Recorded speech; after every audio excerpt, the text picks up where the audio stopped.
this goes back way before I ever entered my foster parents' life as a member of the family.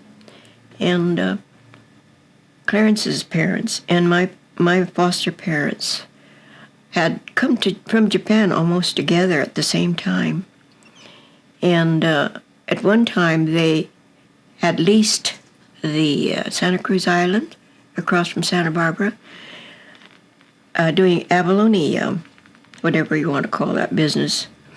And they had been very successful using the meat, of course, to can and consume as food, and the shells for different things that they could make into.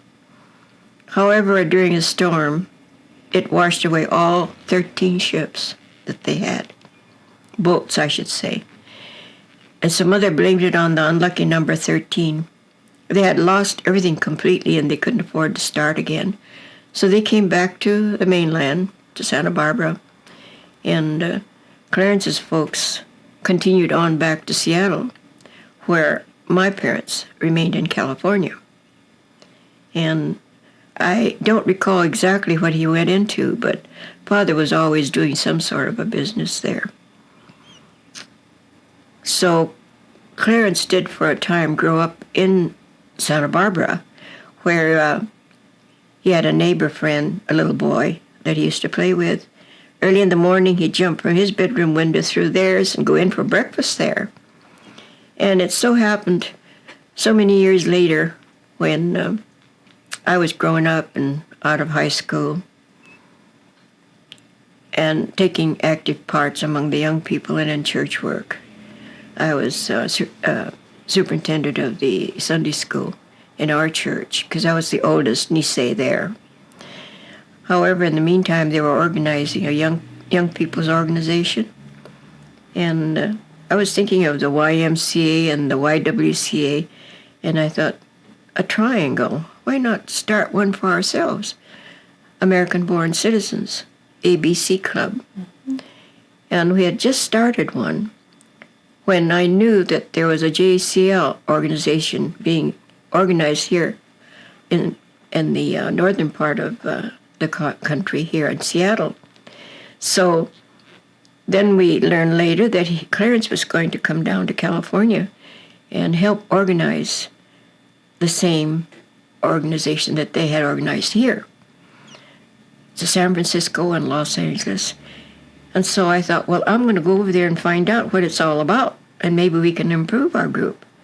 And when I did go there, Mother was so happy. She says, they're good family friends, and I knew him as a baby, and I want you to go meet him and listen well to what he has to tell you about the organization, which I did. So we came back on the same bus together, and he stayed with us for about 3-4 days. Got to visit his former neighbor friend, who was a very prominent attorney for all the wealthy people in Montecito. And he was rich, but Clarence was just starting from scratch. However, they had a very nice visit, and the mother was so pleased to see him, because she hadn't seen him since he was a little boy. And staying with us for 3-4 days, I got well acquainted with him, and he helped us organize the JCL. So we changed it to JCL rather than continuing with what we had started. And 4 days seemed very short, but we got to know each other and we corresponded. And he came back again to check over, or either to attend some of the conventions and meetings that they had in the California area. And I got to see him again at that time and attend some of the conventions. So the second or third time, I think it was, of course, there was a proposal. And I thought, well, he was a very down-to-earth, open person. I mean, he never covered anything or hid anything. Everything was out in the open. And if somebody had to carry a bucket or anything down the road, it didn't embarrass him. He would pick it up and carry it for you. Or maybe some people wouldn't want to be seen with certain, things to be carried, objects. So I kind of liked the way he responded to my parents and everything. Of all the people who were the happiest was my mother. she'd been after me. I should get married. I should marry a doctor, and she introduced me to one, but I just wasn't interested. So when the time came that Clarence did propose, I very happily accepted. And he wasn't well enough to give me a ring, so he gave me his little fraternity pin. Is it? The girls are sorority, the boys are fraternity. And it was a fraternity that they had organized, and I still have the pin. And that was temporarily my engagement, in place of a ring. And a year later, we were married in Santa Barbara at the Presbyterian Church. And from there, I came up to Seattle directly, right after the wedding. We stayed a few days there. At the El Encanto Hotel, which is one of the nice hotels that I had served tea right after attending the state normal, college there. And it helped me put me through school.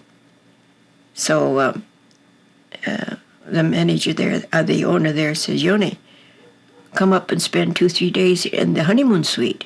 So we got a beautiful room and the meals that they served, and he gave us just everything. But from there we returned to Seattle. And all the way I couldn't accept the fact that I had to leave California and the family. And when I did get here, what was worse, the rain, I just couldn't take it. Every time I looked out the window, it was pouring. And I think I cried with the rain each time it rained.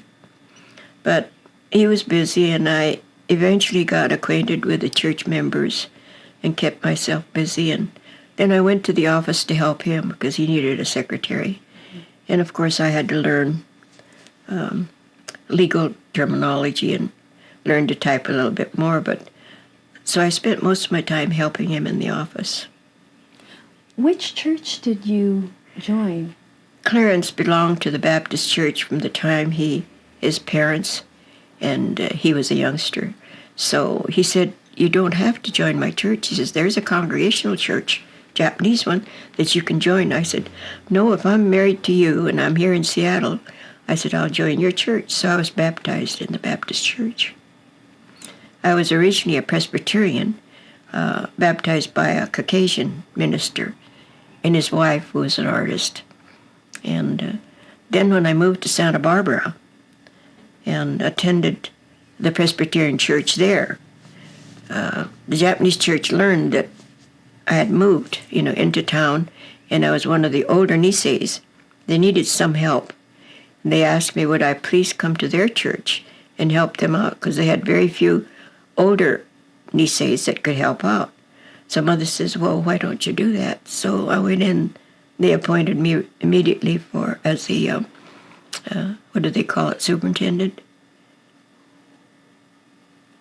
That's how much I recall, but of what I did then. So I was kept busy with church work and going with the minister. And they even thought I was a minister's wife, which I said, Mama, I don't want them to think I'm the minister's wife. And she said, well, that's all right. Just do what you have to do. So I had charge of the Sunday school and continued until I got married. You've mentioned that Clarence may have been one of the very first Japanese-American lawyers. Do you remember what law school he attended? Here in Seattle. So at the University of Washington? Yes. And every year they would have a reunion of his class, and I have all the pictures that they've taken. And he went to the very last one, too, as long as he was well enough to go. How did he become interested in law? What made him... I wished I asked him, which I never had. And I think there must have been a reason for that. And his father encouraged him to do so. However, he's the only one that really went to college. I think his brother might have gone and never specialized in anything. Stayed with the Brownells, which is Mr. Brownell, who is the head man of the Seafirst Bank up until he died. Very nice family. But Clarence, I think, was the first in many things in organizing the first Boy Scout, Troop 53 at our church, and also one of the first reserve officers. And there was quite a bit of problem at the U when he wanted to join the ROTC. But the officer there was very much interested in getting Clarence to join because he was a Japanese and was wanting to be an American and join the American Army. So he did go into it, and every summer he would go to Fort Lewis, for his annual get-together where they have to go through the whole routine. He'd come home all exhausted. He says, that around the corner is sure not around the corner. He had to do a lot of walking and tramping.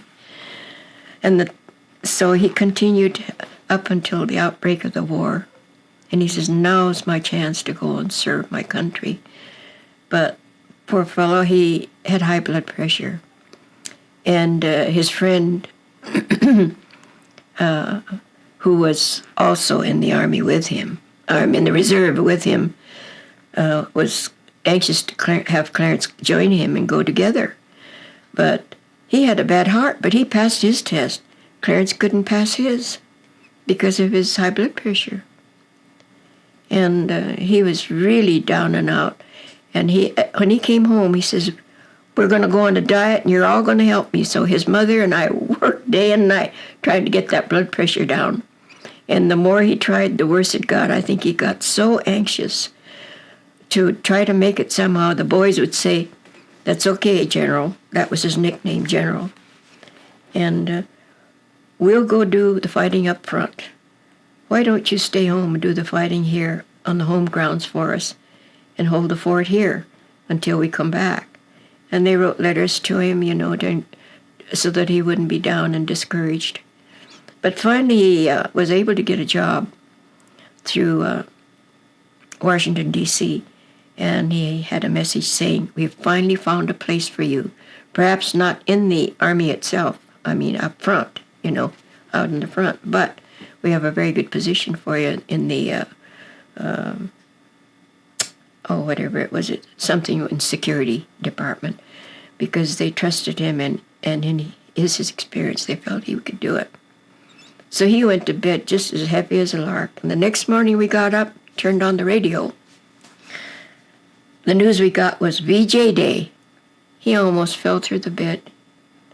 Happy in one way, but was so sad to think he never made it. And he was still offered a very good position in Washington, D.C. But at that time, our little boy, who was then 8, became very ill and had headaches. And our very dear friend and classmate of Clarence's, Dave Williams here, who was a lawyer also, attorney, said, Clarence and Yone, don't worry. We're going to do everything to get that boy over to the Mayo Clinic, anything to help him out, and don't you worry about financial, problems or anything. We're going to get him there. But Ken just didn't want to go anyplace. He wanted to return to Seattle. Daddy and Mommy, I want to get back to Seattle. I don't want to go to Washington, D.C. And he did. He came back here to die, of course, but he lived only 3 months and died of a brain tumor which developed into cancer at the age of 9. And then Clarence took ill, so depressed and downhearted. And I was feeling the same. Then all of a sudden it dawned on me, we both can't go down. Somebody's got to, hang in there and pull one of us out of the,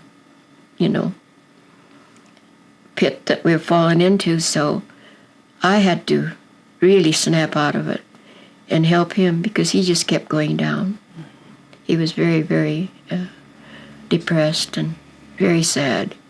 And I felt the same, but I found a way where I came out of it. And his mother managed to get along okay, but she wasn't too well either. So I had 2 sick people on hand. In the meantime, I went to night school at the Broadway night classes and heard about a very good teacher that taught photo oils, coloring. They called it tinting.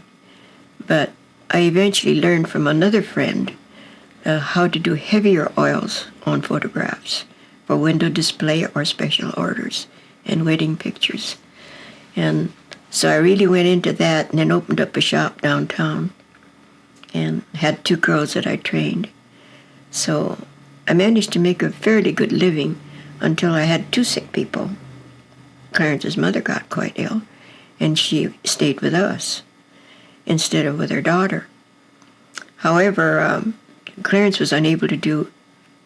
He had the office, and he pretended he was doing legal work, maybe notarizing or talking to friends, but other than that, he was really unable to work anymore. So I found myself a second job where I had recruited the girls at Mr. Canlis, who started the Canlis restaurant here after having had a successful one in Hawaii. And people told him, well, go to Yone, she's the oldest of the group, she'll know a lot of people. And I said, Mr. Canlis, if what you're looking for, I may have some problem getting the girls to work as a waitress, because in those days it was still waitresses in the Japanese, I don't know about the Chinese, but the Japanese family was sort of looked down on.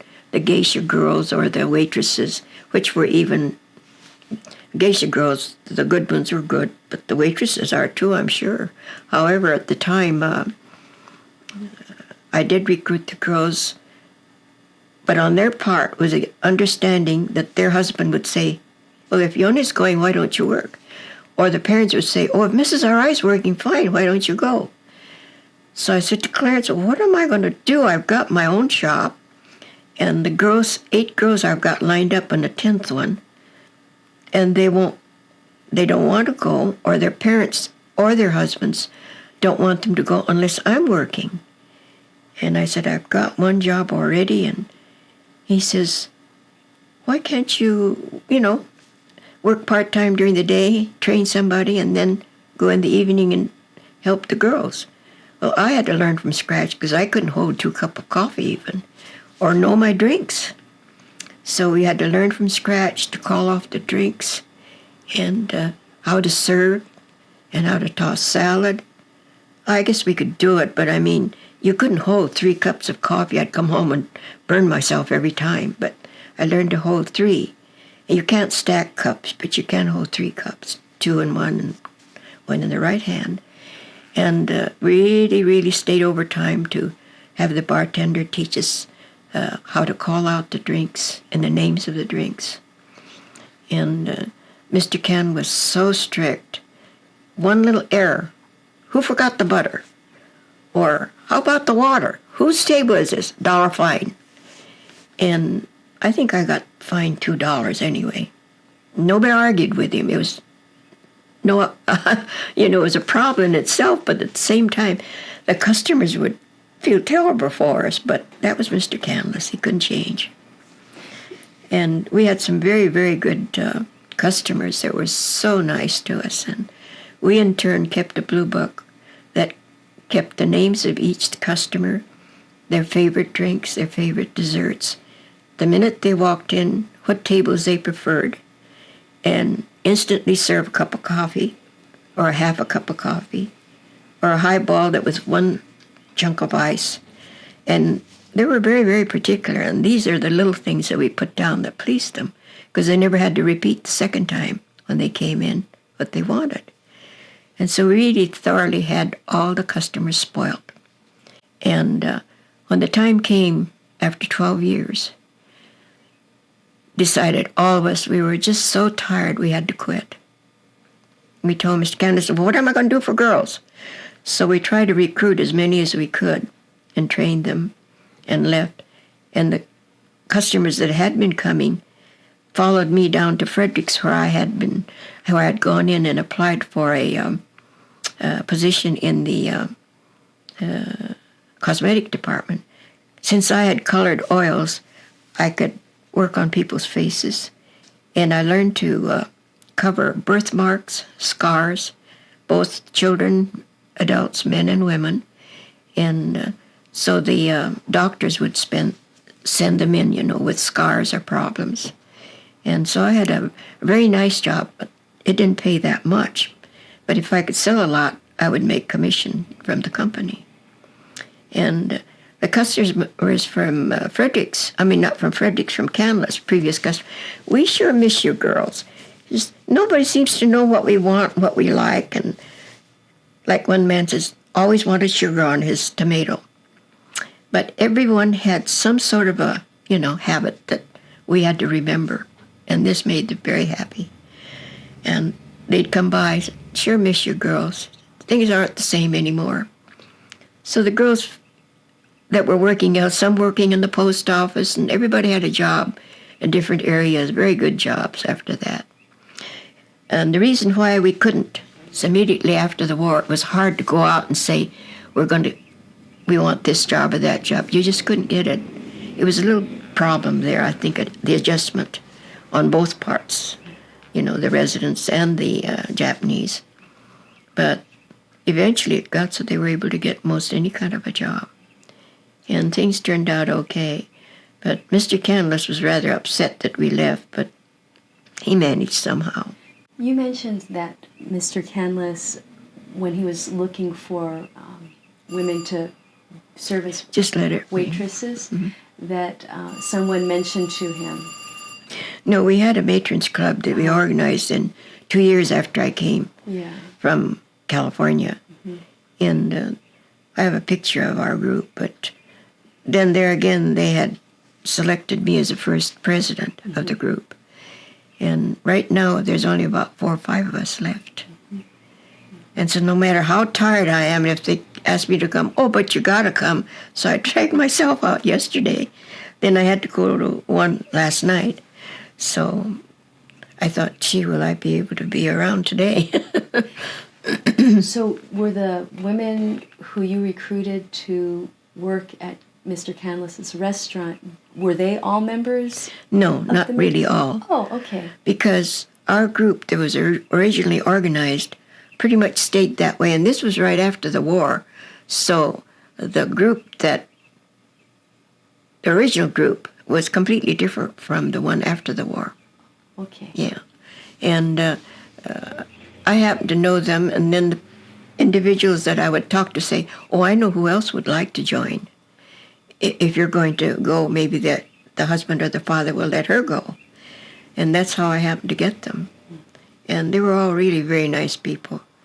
And the one girl, the woman, young lady I should say, when he wanted to appoint me as the head waitress, I said, Mr. Canlis, I'm the oldest, I'm the shortest, and inexperienced.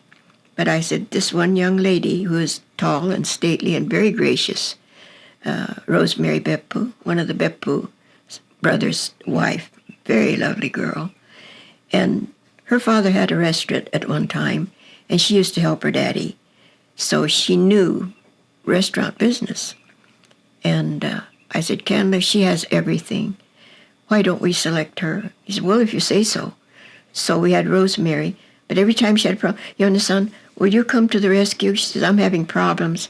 His father wants me to come upstairs, and I don't know what he's going to say or do to me, but I need some moral support, so I'd go with her. And he always screams or yells or whatever. He can't say it quietly and nicely. And this is Mr. Canlis? Yes, that's Mr. Canlis. He couldn't be any different. He was nice in one way, but he had to just scream at everybody. And even the customers that came in felt sorry for the girls, thought he was terrible, However, we'd go to the meeting, and sometimes the girls would cry, and I'd feel so bad for them that I'd end up crying. Grandma, what you crying about? He'd bawl me out. And then I'd tell him, Mr. Canlis, there's one thing I wish you'd understand. Here in the mainland, those of us who have been born and raised here, I don't mean to down the girls in Hawaii, but they're much stronger and braver, and they can fight back. But we weren't taught to fight back when our superiors or our boss would speak to us. We'd take whatever was coming our way and listen to them. So I said, would you handle the girls with that in mind and handle them with a little more kindness? And he smiles at me and didn't say a word. But then he forgets and he says, whose table is this? Who forgot that? $1 fine. And you get so busy you can't get at it right away, And the customers used to look, feel so bad for us. But he would never change. So working at Canlis's restaurant, that took place... 12 years. For 12 years, and about how long after the war, after people had been released from camp? I think it was about 4 or 5 years, I guess, after we came back. One time we... Because I had already attended night school at Broadway, and I had no problem getting work because I had learned from another friend, I said, to do heavier oils on and even on the canvas that they'd put photographs on, portraits on. And I had some real nice studios from Alaska, Idaho, and all around through Seattle and Bellevue. I had one of my biggest ones in Bellevue because there were really a lot of well-to-do people living there. And then I'd ferry over once a week over to Bremerton and do some of their heavier work and then bring a lot back. So it was during that time when I got some things going that this job came up. And I said to Clarence, I said, Daddy, after all, you are a lawyer. And among Japanese, what would they think that if a lawyer's wife went out waiting on a table? Well, in those days, this is the way they thought. And I didn't want to get out there and make a scene, so he said, what's wrong? I don't care if a person scrubs floors, sweeps the street, or is a chambermaid, you can go out and do the menial job, but if you're out there to earn a decent dollar, he says, never be ashamed of it. Go out there and show them. Help the girls. I said, how can I do 2 jobs? That's the first thought I had. But I had 2 girls I had trained that could open and close for me. And they were very good about that. So that's how I happened to go over there and work for 12 years. And I don't know how I held up for 12 years, but I did. Because I was the oldest. I was well into my 50s. And the girls were younger than I, 10 years younger than I. Clarence sounds like he was a very understanding husband. Not only that, he could talk to someone sweeping the streets like an old pal and go up to the mayors and the elevator boys. He treated everyone alike. Mm-hmm. He never looked down on anyone. Mm-hmm. That's the trait that I liked about him when I first met him, You shared with me Clarence's scrapbook, and we looked through some of the articles that he had saved about the many political activities that he was involved in. And I'm wondering if you can tell me more about some of the goals that he had in that involvement. He wasn't not only interested in, being a lawyer, but he got involved in politics. And I thought, politics? All I could see was, giving out big lines and sometimes telling stories or lies. And I thought, is he going to get involved in that? And of course, there's a lot of good in it, too. But he was trying to work for the good. And he joined the Republicans. And I happened to be a Republican, so it worked out fine. And Father was a Democrat, mine. And I didn't see any wrong in either one, but it was a matter of choice at the time. And so he ran as a representative and didn't quite make it. It was hard for him, I know. But at least he went over to lobbying over at, where is it now, where they have their, our neighboring Olympia. I'm trying to think of Olympia. And when they were doing that, the wife of one of the men and Clarence and I would go together to watch them, and it was quite interesting.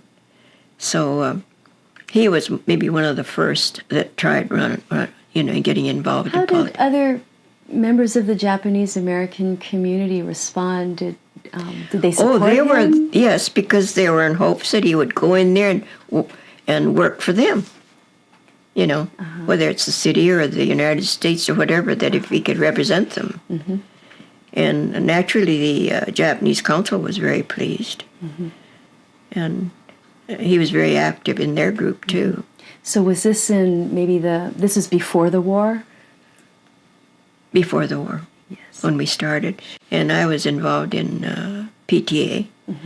And I was perhaps the only Japanese in there, on the board. And they were very good to me. They supported me and supported Clarence in every way. So that was a big help. And I didn't have any children yet. But they got me involved. They said, well, you're here and you've helped us at election. And I was on the, voting deal, and served for quite a number of years there. But in politics, you spend so much money and you don't get anywhere, really. It was still tough going, for Orientals. But he wanted to try and he wanted to keep doing it, so I struggled along with him. And so that was a first for a Japanese. And a lawyer, too, he was the first here. And organizing the Scouts, that's the oldest and first one. And they're still continuing today. Still continuing it. Yes. And so they invite me every time they give the Scout Award of the Year. I have to go and present it. And I'm hoping when I get wealthy enough that I can donate so much to the group, I give a little, but when I'm ready to go, that I can leave something behind for them. And they do, and they're carrying on very beautifully. And there's a lot of Chinese in there, surprising. And the parents are participating and taking part and conducting. I think it's quite a popular Well, it's club. always been that way from the years when Clarence organized one of the first basketball teams.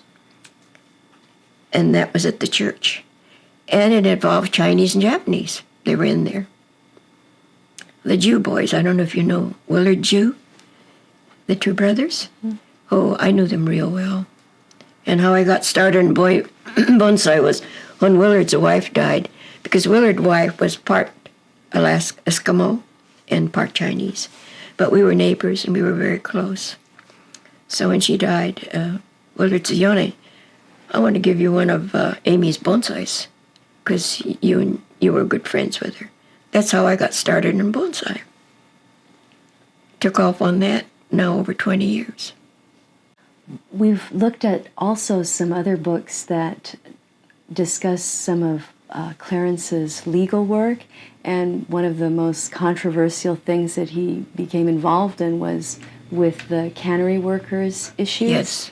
And I'm wondering what you remember about that, because that did... It was quite frightening because they feared for me. I had just given birth to our little boy, and I couldn't get out to the office to help him. But he became very good friends with Jack Allingham, who's a private investigator. And he goes around, and Clarence would go with him, in one room, and then in the next room, he'd connect something to spy in on a double-timing husband or a wife. Excuse me.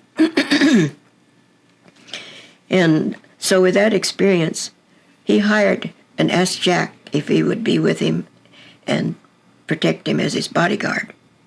And that's how dangerous it was.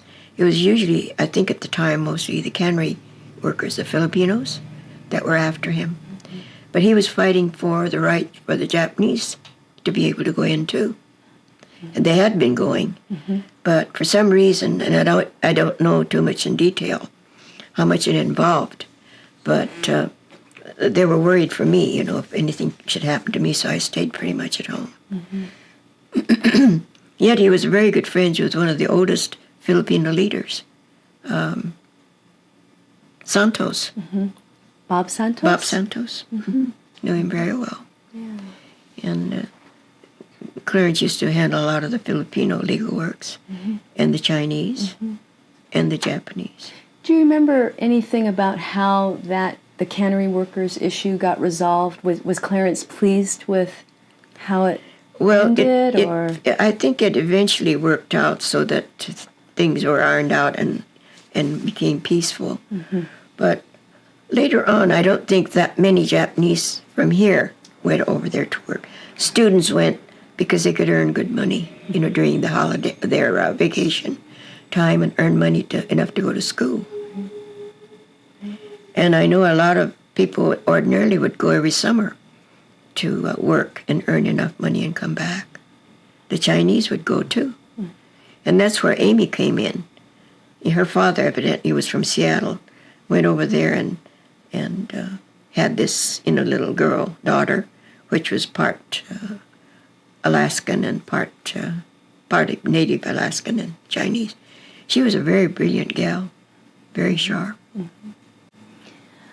You've mentioned, too, that Clarence was collecting a lot of information about Niseis and how they saw themselves, and that if he survived, if he lived, he might have been able to write a book about that. Hopefully, he had, having been evacuated at the time and so many things having come up all at once, he was unable to get back into writing a thesis or to work towards his doctorate degree. And this is what he was doing, collecting papers. And he had quite a collection. People would write to him all over. They liked corresponding with him. And he got a lot of information through that. Mm-hmm. But for some reason, he said, if I should die at any time, he said, I don't want any of those papers to get out. But later I was thinking, I could have erased the names and nobody would have known. But I would have to deplete all the names in all the letters. But they would talk about their experience. Mm-hmm. I have papers down there of Chinese Caucasian mixed marriages and the first Japanese and Caucasian marriages. And I think I still have some. I don't know if I ever showed them to you, but I do have them.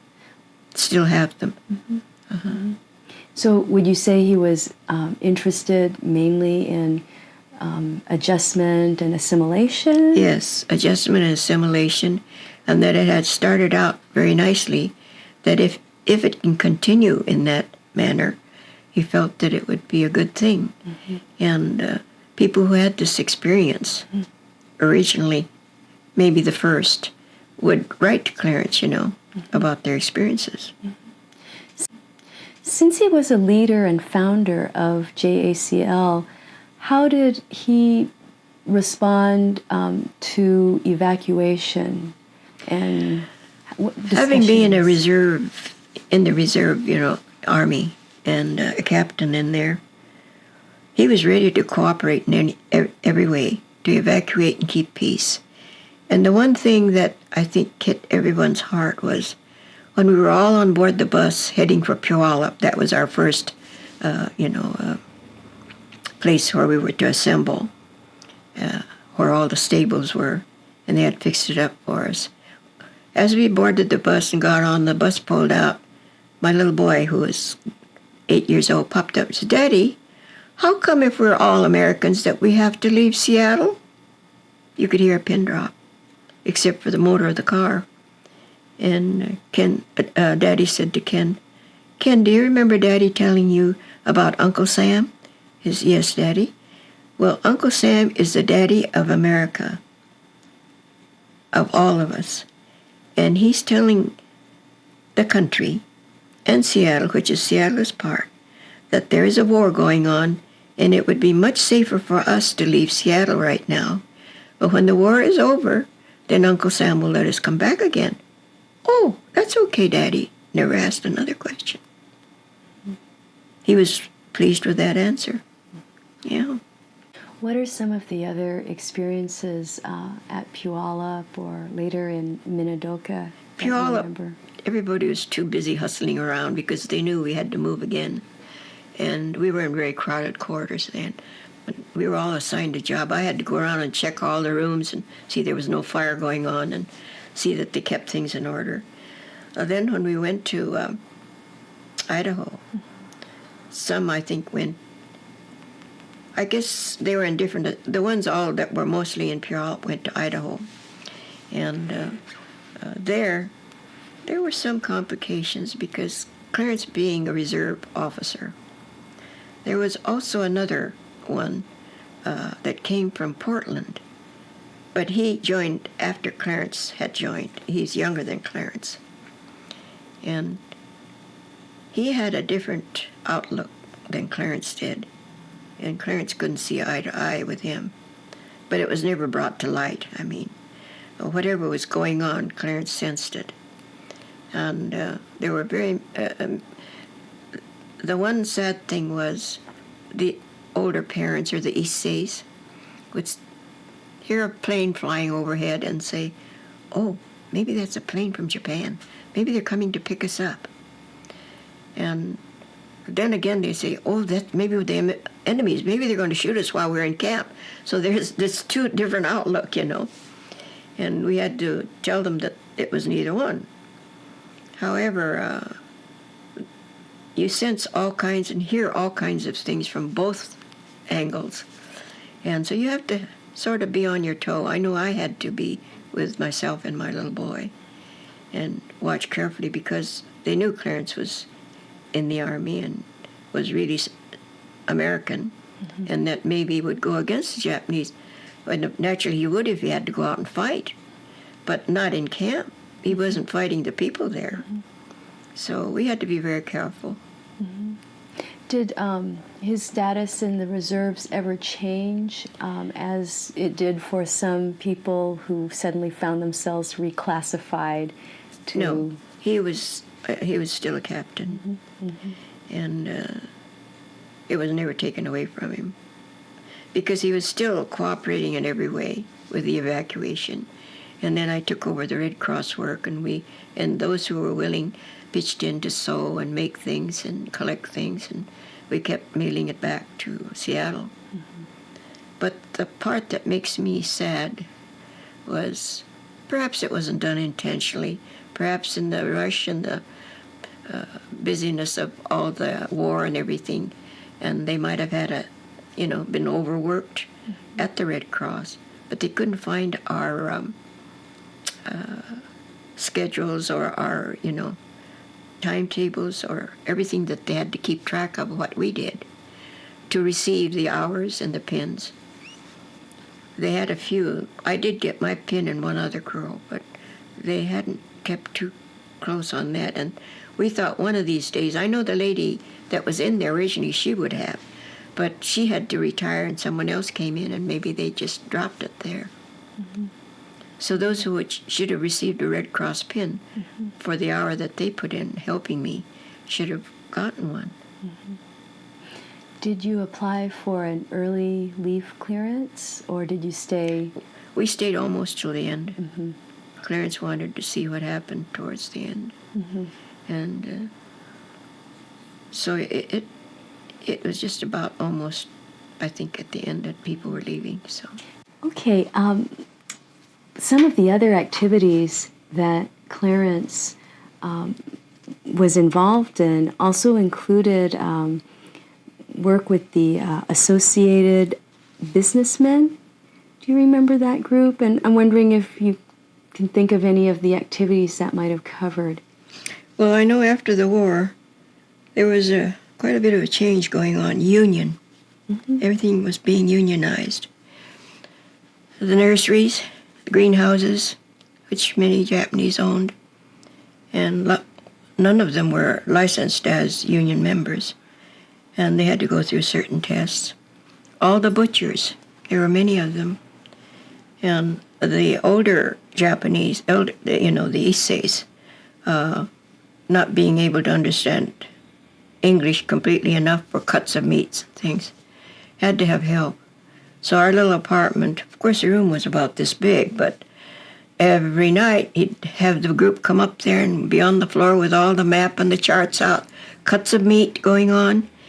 And Clarence would really lay the law out. He says, and don't ask me to give you the answer, because he says, I'm not saying a thing. I want you to memorize it tonight. And really worked on them, and everybody passed. And so they were able to continue with their own butcher, meat market. And then many of them went to work for others, like at Wajimaya, they had a couple. And I know I met one man young man that I hadn't seen in years. He said, remember, I'm the butcher that used to be on Jackson Street. I said, oh, that's right. There were so many faces I couldn't remember them all. But these were the things that he worried about. And he really didn't, get too well paid for it, but he was anxious to see that everybody had their jobs and the positions were not lost. Did JCL have any sort of program to help with adjusting after the war? Was this more an individual effort on his part? Since being a lawyer, I think that he just took it on his own and really worked at it. And what he was doing for the Chinese, I don't know, but they'd call us 3, 4 in the morning. Arai, get up, come over and have breakfast, or that midnight snack. We're sound asleep, But he used to help the Chinese people a lot, too. So they'd invite him down to the restaurant to have some food. And they're usually eating about 2 or 3 in the morning. And he'll get up early in the morning, but he likes to go to sleep, stay asleep. And I'm awake about that time, coloring or something. But he says, no, I'm too tired. He says he won't go. And if it's earlier or later in the morning, not 3, he'll go. But then they call him at such hours. He says, when do you people go to sleep? He says to them. How about his interest, Clarence's interest in photography and the Photographers Club? That came in after his health began to fail. He had to have a hobby. And he had a very good friend who had a bakery down on Weller Street. Dearborn or Weller. It's not there anymore. This was before the war. Or after the war, it was there. That's right. And so he'd go with him, and he began to collect material. And he didn't even go to school to study. He'd read books. And I still have his books and things down there, but I wished I hadn't given away his good camera, to his grandson. Maybe they're just kicking it around. However, he took some real nice pictures, which I still haven't all put away in cases. And then they formed, I don't know who the others are. I remember 1 or 2. The daughter of one of them I know. And they formed a Japanese group. But there was an old-timer Issei man who lived in Tacoma. And I think he later came to Seattle. But did all of the work for one of the outstanding studios for the wealthy people. And he was located near the Group Health Hospital there. It was one of the old homes that was fixed into a studio. And Clarence got to know him very well, very close. And he taught him a lot of things. So from there on in, he took over, and without going to school, he learned to develop and print all his pictures and started sending them all over. And managed to get first prize in a photographic contest put out by Something Photography magazine.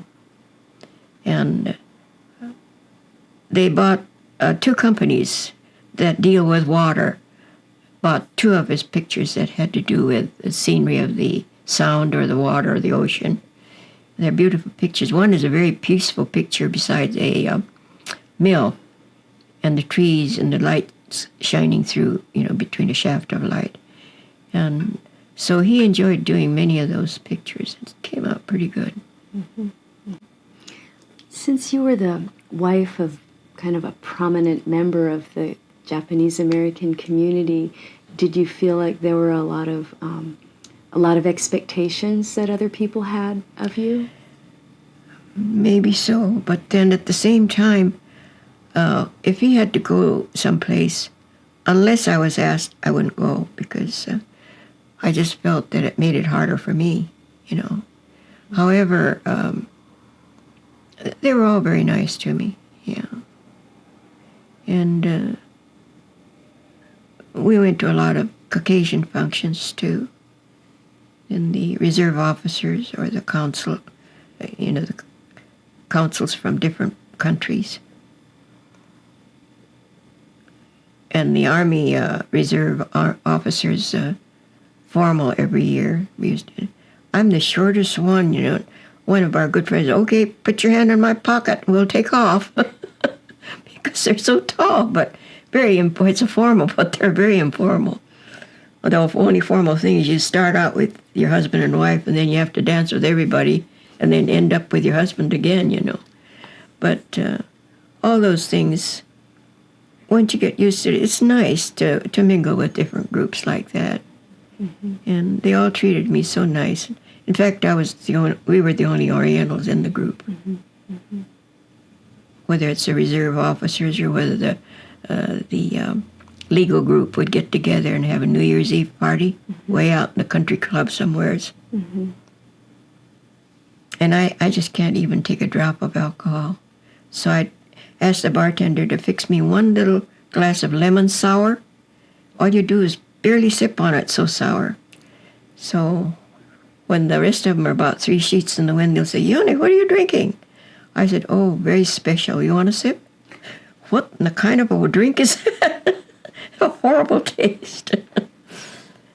But I felt very much at home with all. They were all very good to us. And I think most of them are gone now. Do you remember any instances of discrimination that either Clarence or you faced that were difficult? You know, we used to go to the Coliseum Theater, and they have, what do they call it, nigger heaven? That's a bad way to use it, but way up on the high balconies. Yeah. But they would put us in a real comfortable area where we liked to sit. And we had, Pastor Okazaki was one of our first pastors at the Baptist church. His son was a very close friend of Clarence's. And Clarence says, what are you doing, Bob? He says, oh, nothing. Okay, come on, we're going to go see a special movie at the Coliseum. So he'd bring Bob along, and we had never had any problem. When Bob was there, they sat us in another area. Clarence got kind of upset about that, I told him, what's wrong? What happened? And they either didn't want him there or whatever. He didn't look that Oriental. He used to be in the movies all the time, so he shouldn't, but evidently it was Clarence and I. We always got in. Nobody ever said anything to us. So it's getting used to an individual and knowing them, too, is another thing, I guess. Mm-hmm. Mm-hmm. To change the topic a bit, you mentioned earlier that your son died shortly after you left camp. And if you don't mind telling us a little bit more, I think that would be important to know about a very big part of that part of your life. It was, you mean before he passed away? Yeah. Well, camp life was, he had a very interesting, life there. But funerals were held, but it was cremation, no burial, because we couldn't leave them behind, unless the Catholic people would take them and bury them elsewhere. But whenever they say cremation, the children would say, Mommy, I don't want to get burned when I die. I don't want to get burned. I said, oh, my, Ken, there's nothing to be scared of. How come? So I said, let's take an orange, for example. What do you do with an orange? Eat it? Skin and everything? No. What do you do then? I peel it first, and I eat the oranges. I said, what's inside of the orange? Do you eat everything else in it? Oh, no. He said, I don't eat the seed. What do you do with the seed? You plant it. I said, okay. Your body is just like an orange. If and when we die, God has already taken the best part of our body, the seed that's inside of the orange, the soul, and it goes to heaven where God is. And you're at peace and you stay there forever. And nothing will ever bother you again. And the rest of the skin, it's not going to hurt you anymore because the best part is gone. So if they burned you, it doesn't make any difference. So he says, there's nothing to be frightened about. He says, Freddie, Jimmy, don't be afraid if you get burnt after you're dead because it's not going to hurt you. And so the children were relieved by that, but they were frightened about cremation. And that was the only way I could describe it to them. But they seemed to have understood because he wasn't afraid of death when he was so close to death. And that I was very, relieved about because when I was putting the rack from his bed off so that we could sit beside him, and I went to put it up against the wall, he was talking to Daddy, and I thought I heard him say, don't be afraid, Daddy, I'm not scared to die. And I said, Ken, what did you say? Nothing, Mommy. I was just talking to Daddy. And he didn't want me to worry. Because I always talked about death, angels. And if ever you're sleeping or closing your eyes or dream of an angel, and she puts her hands out to you, take her hands, because she's God's messenger. She's the one that takes care of each one of us and takes us to him when we have to go there. He says, oh. So when he went to Sunday school, he'd bring all these little cards that the church gives you at Sunday school, and he had them all pasted up above his pillow, And so he was extremely religious, and I was glad for that because it seemed to have made it very easy for him, and he understood it all. Mm-hmm, mm-hmm. You mentioned that Ken had cancer. Yes. Do you think that, or was that diagnosed in camp or after? They weren't sure in camp until we came back to Seattle, and he complained of headaches even in camp. So this friend, a lawyer friend of ours who was financially well off, wanted to send him back to Mayo Clinic, but Ken wanted to go back to Seattle, so we brought him back to Seattle and put him in the Children's Orthopedic Hospital, the old one that was up on the Queen Anne. And my friend whom we stayed with, that is my second husband's wife, then of another person. Excuse me. And we stayed there, and Ken got so bad, from bad to worse, that we had to put him in the hospital. You've talked at other times about your interests in natural medicines and healing. Right. Is this about when it... Yes, more so. Mm-hmm. I believed in it even before that, because Mother at home always went down to Chinatown to the herb shop, right out a big Japanese character, which the Chinese could read as long as it was an herb character, and they would understand. She'd come back with a bag full of stuff and brew it up, smell up the room.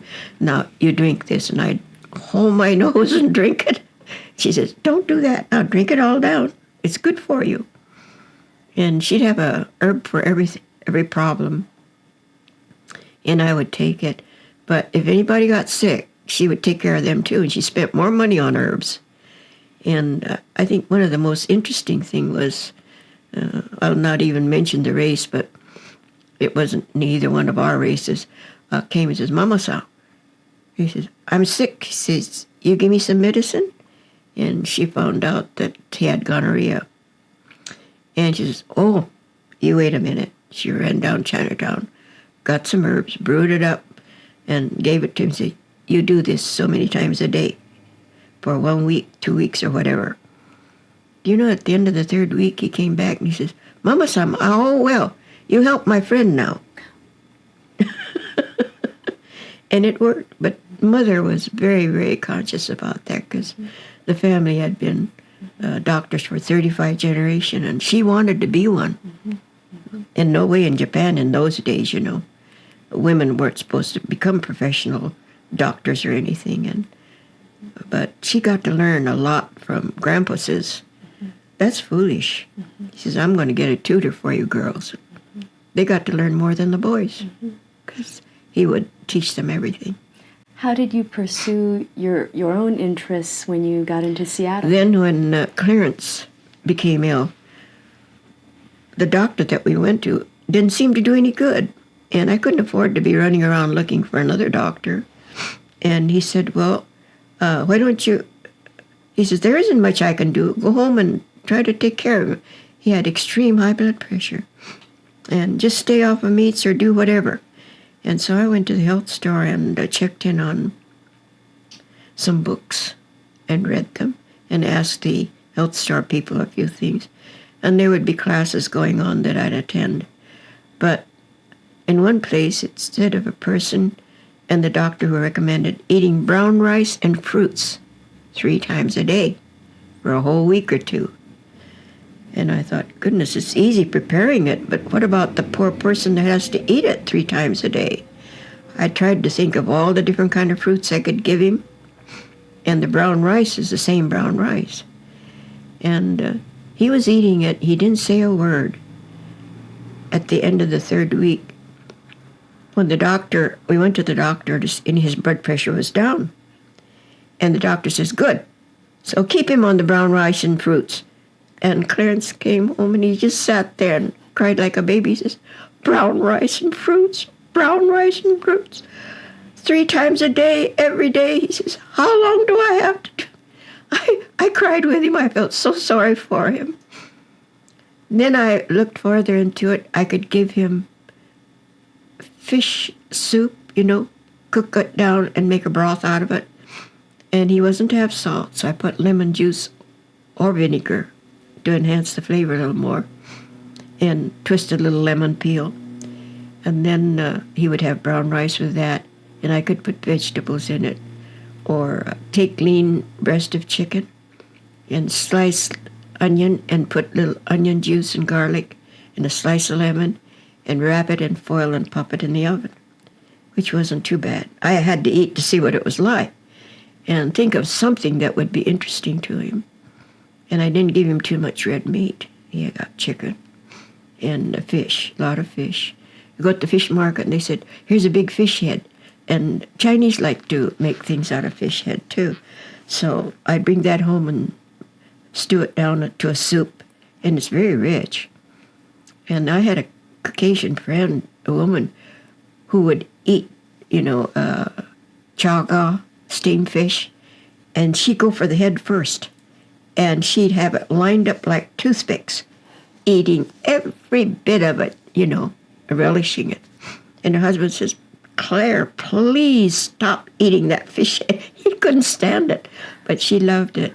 And so Clarence survived on fish and vegetables and fruits and lived about 18 years. Mm-hmm. And when I was told that he had hardening of the artery, and the Japanese doctor that I transferred to, Dr. Ben Ueno, and he's always helping at the Cairo, and we call him Dr. Ben. And he said, Yone, the one thing that I'm worried about is he's going to have a heart attack one of these days. And he went in his sleep.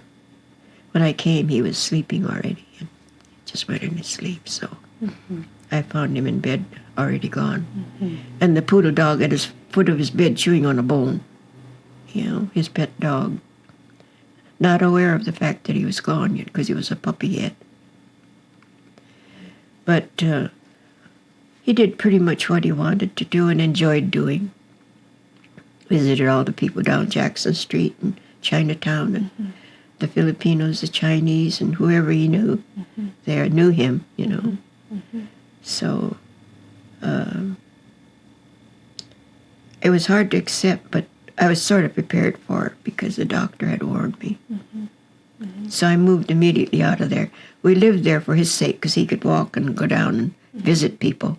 Oh, and where were you living at We this were time? living in that big white building, which is on Maynard there, a corner of Maynard and Jackson.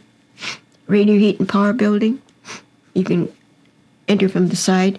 And the Rainier Heat and Power building, Mr. Thumbler says, live there as long as you like. We'll fix the rooms up for you.